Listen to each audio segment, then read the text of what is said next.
quiet of night, I whispered my plea, holding her close, hoping for her decree.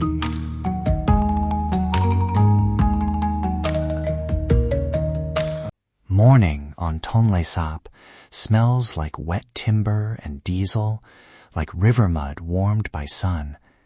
A plain rasp, a knife tapping wood. Right there, hands are reading a plank as if it were a page. Boats remember. People teach them how to stay.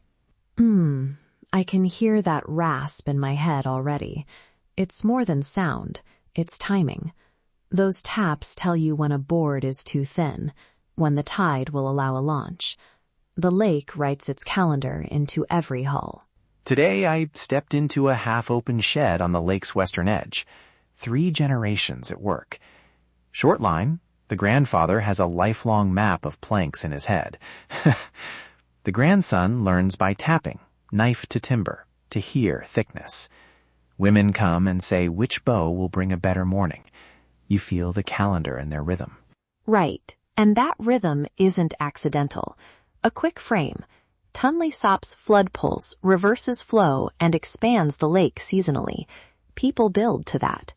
We'll put sources in the notes, but for now, notice how design solves a problem you can hear as much as see. The elder, he calls himself a river person, ran his hand along a keel and told a story about a storm that took rice and left a boat. He said, "We stitch the boat with what we know." That line stopped me. It wasn't poetic posturing. It was practice turned into memory. I liked how he framed it as stitching, because that's literally what happens. Keel joins and stitch nails become patterns of repair. From a cultural standpoint, those patterns are a form of communal engineering, local hydraulics encoded in habit. There are tiny, verifiable things I could point to. One builder showed me a roughly 5-meter skiff and traced his finger along a bevel, about a 10-centimeter chamfer on a beam, and said that small angle keeps spray off the deck during the first weeks of flood. He measured not with a ruler so much as with generational eye. That's the kind of detail that matters. And it matters ecologically, too. Some hull shapes disturb spawning grounds less, and traffic patterns of traditional boats create quieter corridors where fish return. Protecting craft can be protecting habitat. At the bench, the work has a music. The plane sings low. A hammer taps a steady check. The apprentice hums a work song, and the elder answers with a rhythm that marks a joint. The song isn't ornament, it's timing, memory, a living metronome. Ethnomusicologists would nod. Work songs coordinate labor and carry mnemonic cues. In the field, that humming is also a teaching tool. It paces strokes, signals a change in technique, reminds the apprentice of a hidden step. One small scene. The grandson misread a plank and cut too thin. He froze. And then the grandfather put a hand on the tool and said, "Not all mistakes are shame. Some are maps." They patched, learned, laughed. That exchange felt like watching a living curriculum unfold. That line, "some mistakes are maps," is important. It captures an apprenticeship model built on iterative repair rather than formal plans. You learn to read failure as data, and that keeps the craft adaptable across seasons and storms. I asked directly about tourism. The elder bristled a little. "We build for the lake, not for applause," he said. Sovin. But isn't some tour work better than none? If tourists bring income, isn't that support for apprentices? I'm not sure I buy an absolute refusal of visitors. You're right to push. My pushback is about who sets the terms. When communities lead and bargain the conditions, fair pay, clear consent, educational framing, tourism can help. When outsiders dictate a camera-ready build, techniques shift towards spectacle and away from function. The difference is governance. Exactly. So practical safeguards, consent, transparent payment, community control over scheduling, and funds that go to apprenticeships, not just single performances. That's how revenue translates into resilience, not erosion. Back at the jetty, a fisherwoman told me, "The boat remembers its owner." She meant the family's way of keeping a hull, which patch holds, which knot swells in river heat. That sentence became the thread I couldn't stop hearing. Boats remember. People teach them how to stay. And the practical side. If you visit Tonle Sap, work through a community guide or association, ask before photographing, buy repairs or materials directly from the maker. Avoid pressuring villages into staged builds unless there's a clear, agreed compensation model. One tip from a builder: bring small, steady contributions to tool funds rather than a flashy one-time purchase. The tool fund pays for nails, varnish, and apprentices' afternoons. It's what keeps learning alive through a bad season. Small, regular support outlasts a single tourist souvenir. Also, seasonal note. Roads and river levels shift dramatically.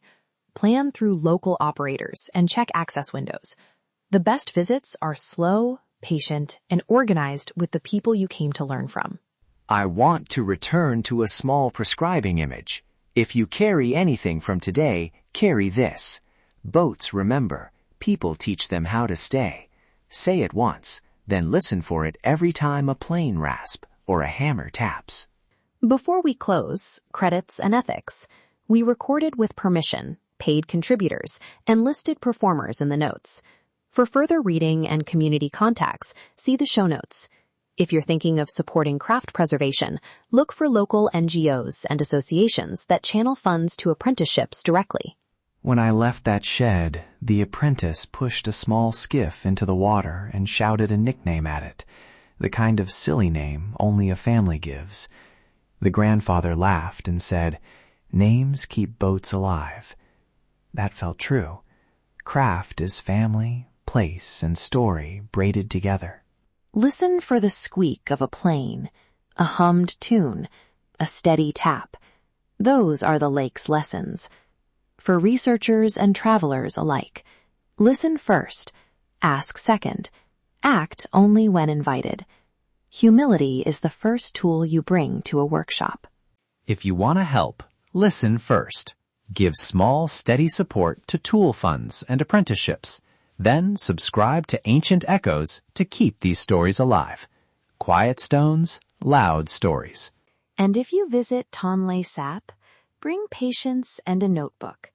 The lake teaches slowly. The boats will tell you everything if you take the time to listen. Thank you for walking the planks with us today.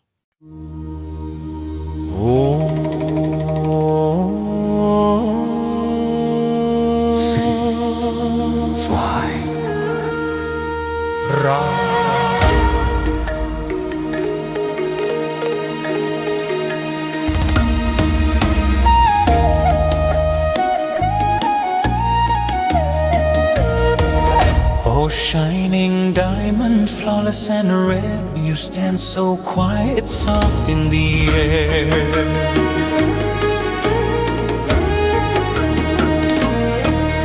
I dared not to rush you, feared you'd flee. Your heart too pure to belong to me.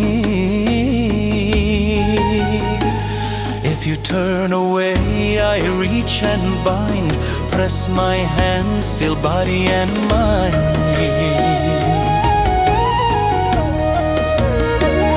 Your brows I trace, your breath I steal. This mark I place is dark and real. From this moment break and fall, hear the spell, obey the call.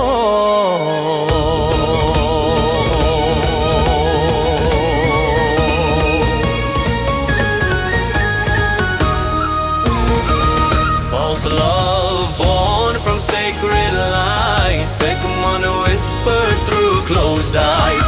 Follow me, don't fight, don't run, your soul is caught, my work is done. Empty will your light undone, under spell, under Sigmund.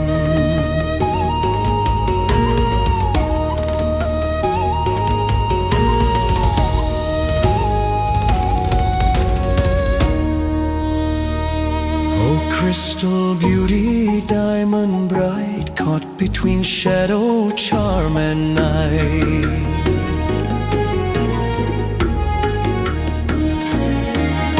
Time won't save you, truth won't last. This vow is carved, the line is cast. My words are smoke, my touch is fire. I bend your heart to dark desire.